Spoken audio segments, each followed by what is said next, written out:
کوئی بات کی ہے کسی گیم کی بہت زیادہ اور اپنے سٹار کو دکھایا تو وہ ٹینس ہے جناب. احسام الحق ہمارے وہ سٹار ہیں جو ہمیں ہر جگہ ہر وقت دکھائی دیتے تھے. کرکٹ کے بعد جس گیم کو بہت زیادہ پذیرائی ملی ہے پاکستان میں اور بہت زیادہ پسند کیا گیا ہے ہمارے ہیرو کی وجہ سے بیسیکلی, تو وہ ٹینس ہے. اسی کی ہم بات کریں, Khawaja Iftikhar Ahmed memorial tennis championship Lahore میں اس وقت جاری ہے اور اس چیمپئن شپ میں ملک بھر سے 200 سے زائد ٹینس پلیئرز شرکت کریں گے. جیسا کہ آپ کو معلوم ہے کہ پاکستان میں جو ٹینس کا زبردست ٹیلنٹ ہے یہ موجود ہے اور ایسے ٹورنامنٹس کا انعقاد نئے ٹیلنٹ کے لیے تازہ ہوا کا جھونکا ثابت ہوتا ہے ہمیشہ. اور ٹینس میں پاکستان کا مستقبل اس لیے بھی روشن دکھائی دیتا ہے کہ جب ٹینس فیڈریشن کی صدارت ٹینس میں دنیا بھر میں پاکستان کا نام روشن کرنے والے قومی چیمپئن اور سٹار ٹینس پلیئر احسام الحق جیسے باصلاحیت شخص کے ہاتھ میں ہو تو جناب وہ آج بھی ایکسپریسو میں ہمارے ساتھ موجود ہیں. مزید ہم انہی سے ہی بات کریں گے. بالکل, احسام موجود ہیں. Thank you very much for joining us. Ahsam بہت شکریہ, کیسے ہیں آپ؟ السلام علیکم, thank you for having me on the show. اچھا, سب سے پہلے تو یہ بتائیے گا کہ from a player to president یہ سفر کیسے طے کیا آپ نے؟ آپ کے دیگر سفر پلیئر کے طور پر تو ہم نے پہلے ہی دیکھ لیے اسکرین پر اور ہم فینس بھی ہیں اس چیز کے کہ آپ نے جیسے پاکستان کی نمائندگی کی ہے, لیکن اب آپ ایک فیڈریشن کی نمائندگی کر رہے ہیں. اس میں فرق اور اس کا سفر بہت ٹف ہی رہا ہے میرے خیال سے, tougher than being a tennis player to be honest, کیونکہ فیڈریشن میں آ کے being the president you have to rely on lot of people.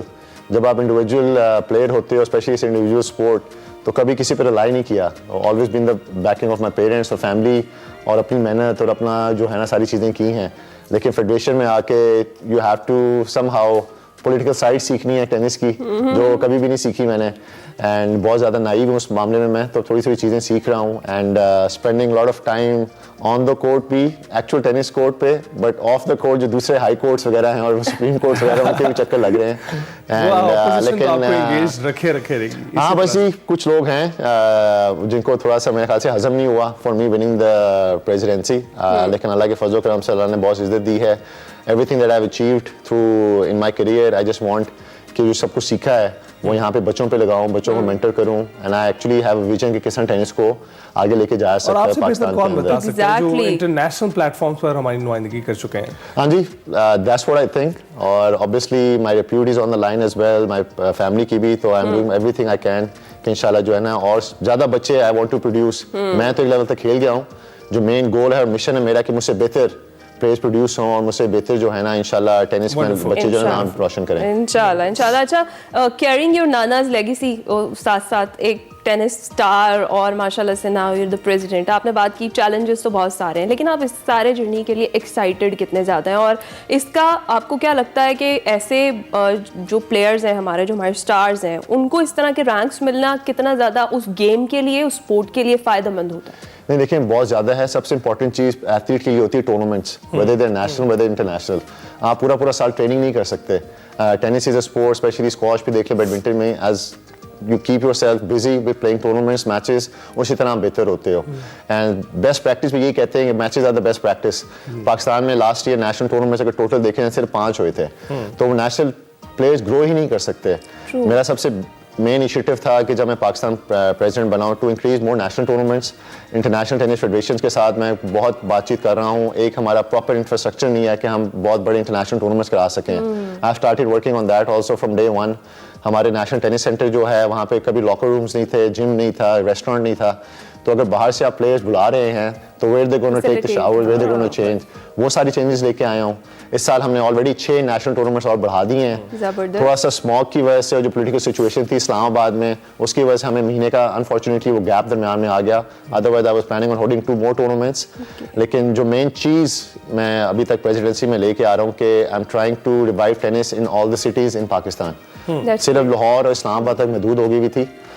اس سال انشاءاللہ پشاور میں ہم نیشنل ٹورنامنٹ کرا رہے ہیں. سیالکوٹ میں ہسٹری میں پہلی دفعہ پاکستان کا نیشنل ٹورنامنٹ ہوا. اینڈ اگلے ہفتے لاہور سے ہم پشاور جا رہے ہیں to have the first national tournament. وہاں پہ بہت بڑا ہونے والا ہے انشاءاللہ. بالکل. تو یہ دیکھیں نا, آپ سمجھتے ہیں اس چیز کو کہ مقابلے کی فضا کتنی ضروری ہوتی ہے, ٹورنامنٹس, میچز, اور انہیں کو پریکٹس کے طور پر لینا, اسی سے ٹیلنٹ ابھر کر سامنے آتا ہے. ہاں جی, پرائز منی زیادہ ٹورنامنٹس ہوں گے, پلیئر زیادہ پرائز منی بنا سکیں گے. I am trying to track lot of different sponsors جن کے ساتھ میری بھی پاس میں ریلیشن شپ رہی ہے. I am trying to bring them on board. تو الحمدللہ سے تھنگز آر گیٹنگ بیٹر. پچھلا سیالکوٹ میں جو ٹورنامنٹ ہوا تھا was very very healthy prize money. جو میرے نانا کے نام پہ کر رہا ہوں. I'm making sure کہ اس کی سب سے بڑی پرائز بنی ہو, and it's obviously not for me, it's for the youngsters, for the players. Women events بہت کرا رہا ہوں میں, Under 14 بھی کرایا ہے, Under 18 بھی, Women بھی mix بھی کروا رہے ہیں پہلی دفعہ after a long time. تو doing my level best, جہاں پہ لڑکوں کی ہم پروموٹ کرنے کی کوشش کر رہا ہوں, اسی طرح ویمن کو بھی امپاور کر رہا ہوں. میری mother Nausheen Ehtisham was Pakistan number 1 for 10 years. میری سسٹر جو ہیں شزا حسن انڈر 18 نمبر 1 رہ چکی ہوئی ہے. اشنا کزن جو ہے میری, انہیں کی grand daughter right now she is Pakistan number 2, تمغہ امتیاز اس کو ملا ہوا ہے. تو وہ فیملی میں ہے وہ چیز کہ ویمن کو امپاور کریں ہم. تو I am doing my level best as a president also. ہاں ایگزیکٹلی. اچھا یہ جو Khawaja Iftikhar Ahmed memorial tennis championship ہے, tell us more about this. یہ 14th سے اسٹارٹ ہے اور 21st تک کی چلے گی, تو اس کے حوالے سے ذرا مزید بتائیں. Basically ji Khawaja Iftikhar Ahmed was my grandfather, نانا تھے میرے. He was a first Pakistani national champion 1947 میں. Before partition he was all India number 1. مطلب کہ Jawahar Lal Nehru, lady Mountbatten, ساری کوئین, سب کے سامنے وہ کھیلے ہوئے ہیں. اینڈ جس طرح آئی فیل لائک جس طرح قائد اعظم محمد علی جناح نے ہمیں پاکستان دیا ہے, تو میرے نانا نے ہم سب کو ٹینس دیا ہے. So he was the first national champion of Pakistan. He was the first player to ever play Wimbledon also for Pakistan.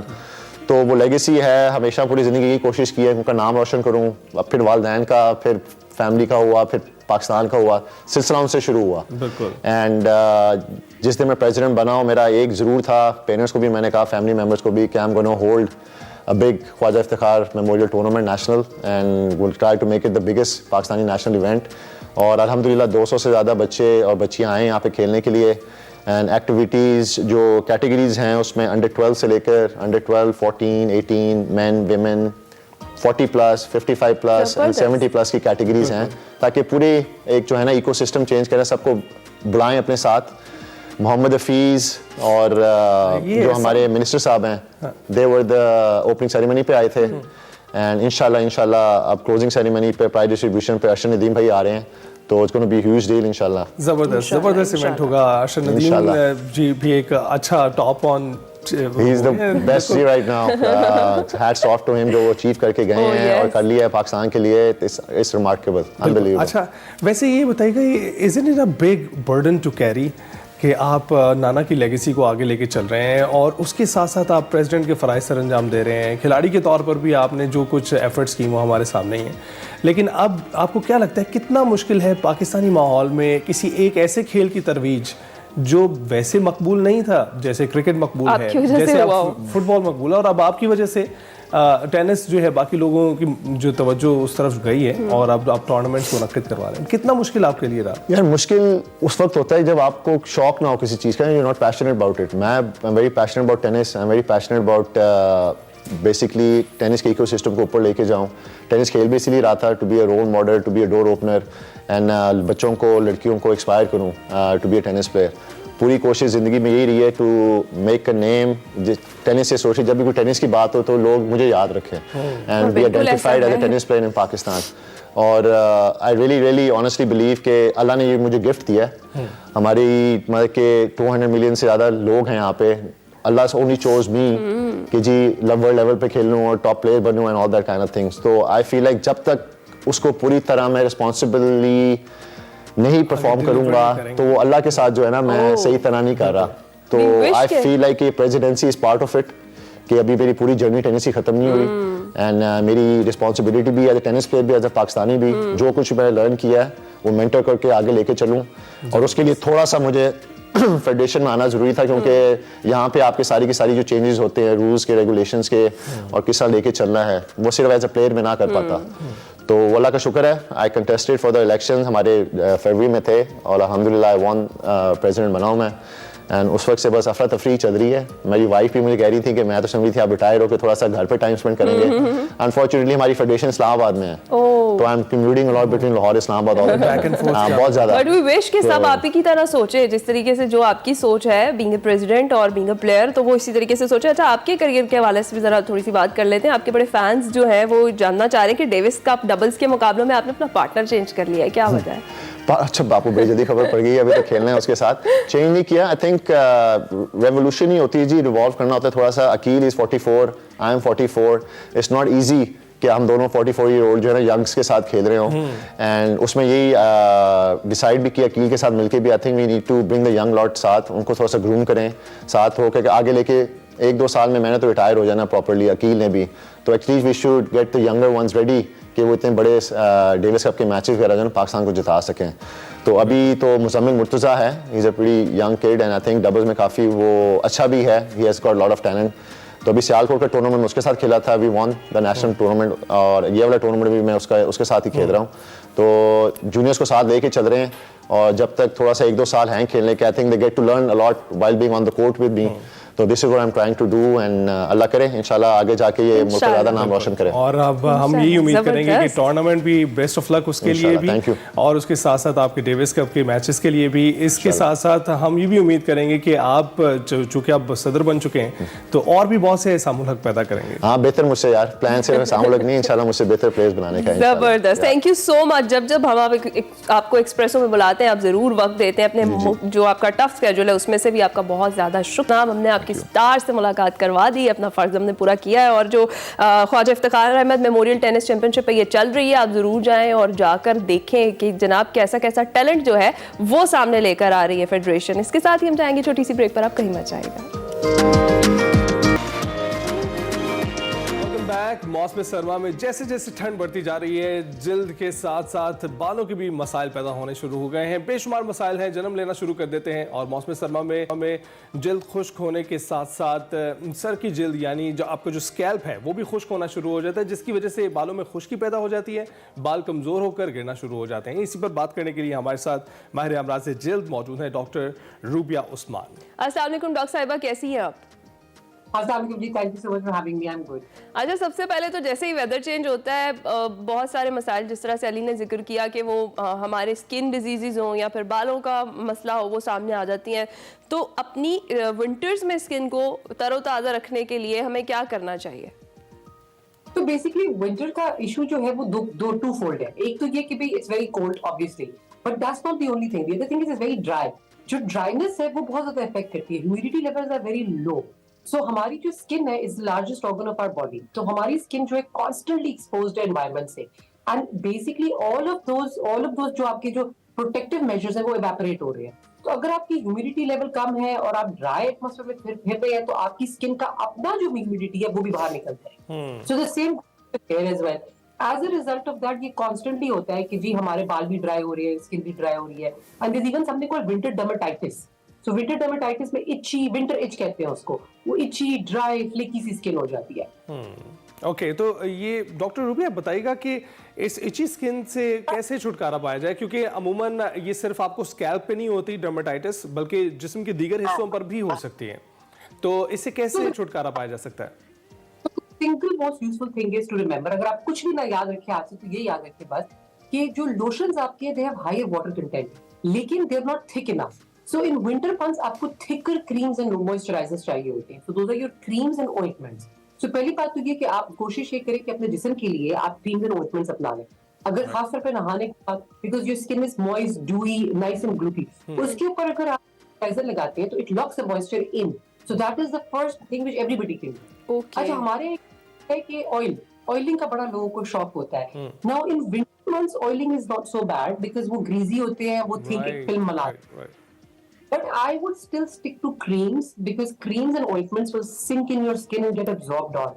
Oil کہیے کہ وہ نہ دے گا لیکن وہ سارا دن چپ چپ چپ چپ اور آپ کے کپڑوں پہ لگتا رہے گا. ایگزیکٹلی. اور ڈاکٹر صاحب جس طرح سے آپ نے ذکر کیا کہ بالوں کا مسئلہ جو شروع ہو جاتا ہے, ایک تو اسپلٹ اینڈز ہو جاتے ہیں, دوسرا ڈینڈرف جو ہے نا وہ سردیوں میں فوراً سے آ جاتا ہے, اس کے لیے کیا کرنا چاہیے؟